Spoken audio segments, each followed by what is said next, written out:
ચાલો મિત્રો, કેમ છો બધા? મજામાં છો? આજે આપણે રેસીપી બનાવીએ છીએ કોદરી. કોદરી શું છે મિત્રો?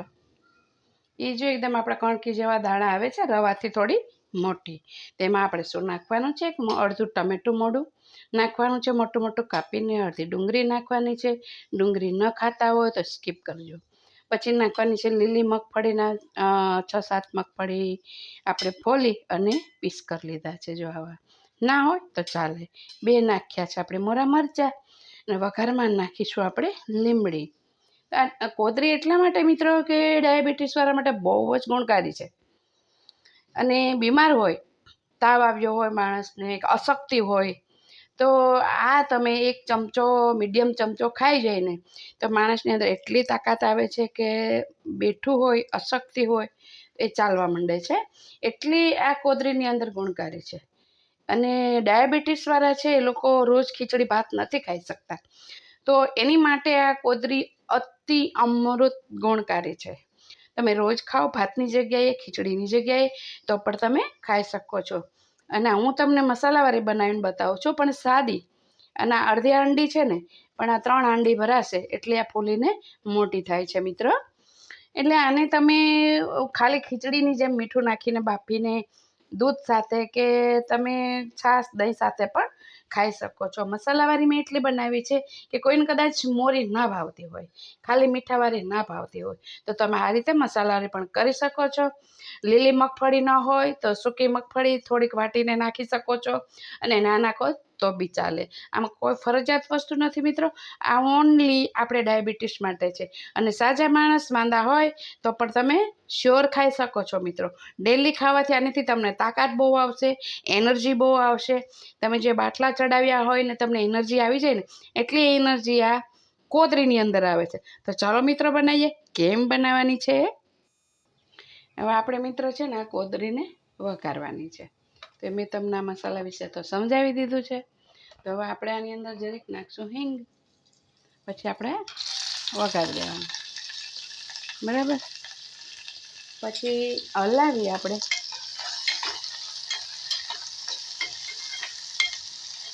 અને આપણે વાપરવાનું છે સાદું મીઠું નહીં, સિંધવ મીઠું, જેથી કરીને કોઈને ડાયાબિટીસ હોય ને અને હાઈ બીપી હોય તો એને નડતું નથી. હાઈ બીપીમાં, લો બીપીમાં આ મીઠું નથી નડતું. આપણે પેલું સાદું ખાઈએ ને, બીપીવાળા માટે બહુ તકલીફ છે. એટલે ઓનલી બીપી છે, ડાયાબિટીસ, એની માટેની સ્પેશિયલ આઈટમ નોર્મલ વ્યક્તિ પણ આપણે ખાઈ શકીએ છીએ મિત્રો. હવે આપણે એની અંદર છે ને થોડું નાખીશું પાણી.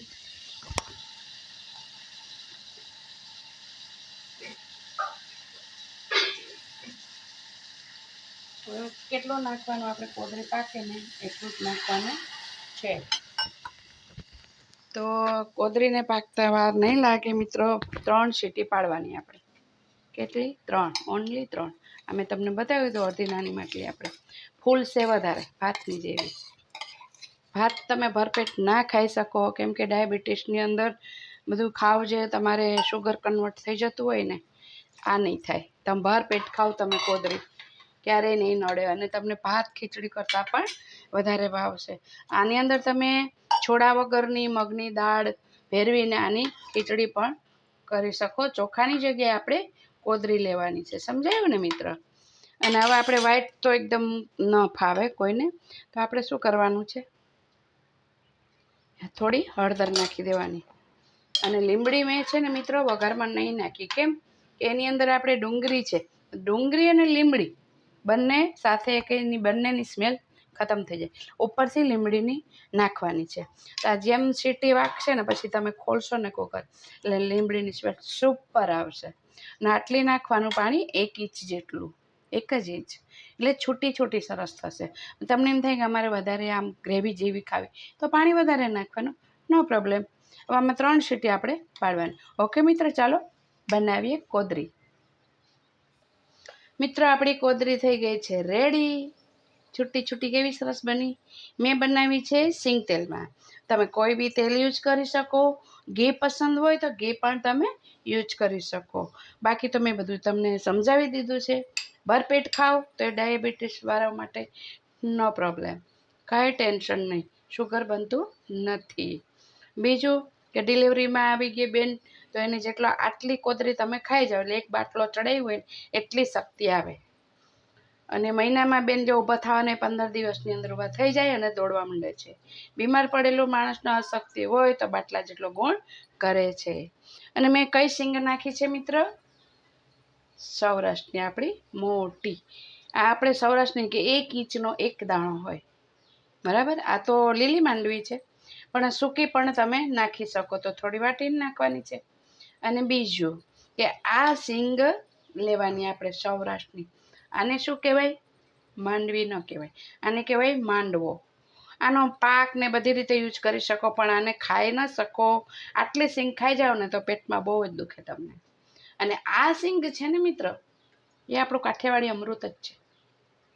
આ એક મુઠ્ઠી ખાઓ કે તમે એક મુઠ્ઠી કાજુ ખાઓ, બે બરાબર છે. એટલું આ તમારે ગુણકારી છે. આને કહેવાય માંડવી અને આને કહેવાય માંડવો. એટલે પ્લીઝ આને ખાવું નહીં, પેટમાં બહુ દુખશે. અને આને તમે ખાઓ તો અડધો કલાક પાણી નહીં પીવાનું.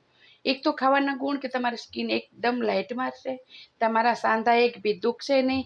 પણ નિયમ રાખવો પડે, એક મુઠ્ઠી એટલે એક મુઠ્ઠી ગમે ત્યારે તમારે ખાવાની.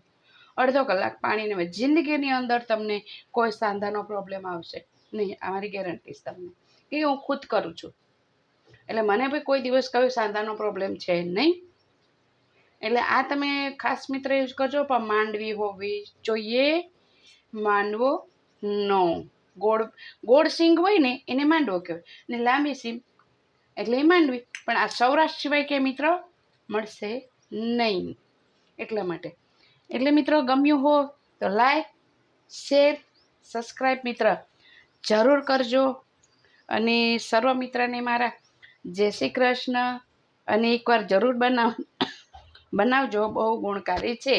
સર્વ મિત્રને મારા જય શ્રી કૃષ્ણ.